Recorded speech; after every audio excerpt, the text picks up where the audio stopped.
So as everyone has been talking about, next week they are revisiting the cards that are banned and unbanned in Commander. So I'm going to go over my top 5 cards that I think could be unbanned. Couple of caveats. One, I don't believe they're going to unban any of the cards that were most recently banned.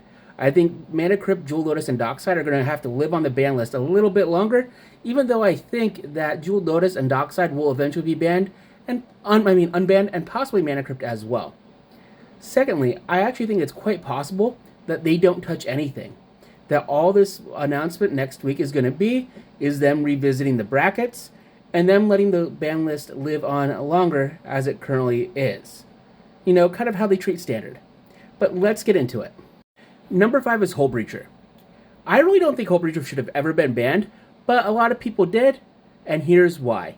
It is a flash creature that shuts off your opponent's card draw and gives you treasures in return.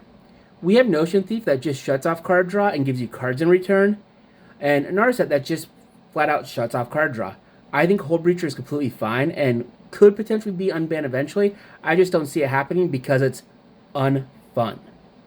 Number 4, going underneath the unfun banner, Emrakul the Aeon's Torn. And that's simply because it's an extra turn spell that also is a 15/15 body that is almost impossible to get rid of.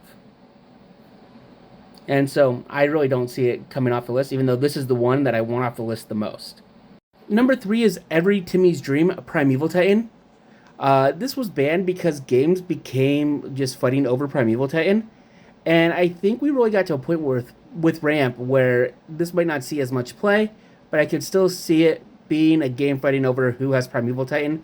And as someone that just played in a game full of clones, I really see it happening. Number 2 is Golos, another card that I think should have never been banned.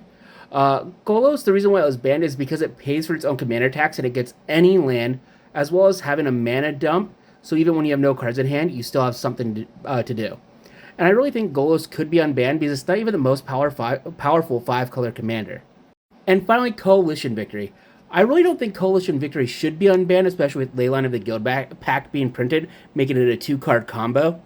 However, with them just printing Call the Spirit Dragons, which does a very budget version of Coalition Victory, I could see them saying, we have one card that does it, why not have the second that does it? And them unbanning Coalition Victory. What cards do you think could be unbanned, or do you think they're just going to stay put?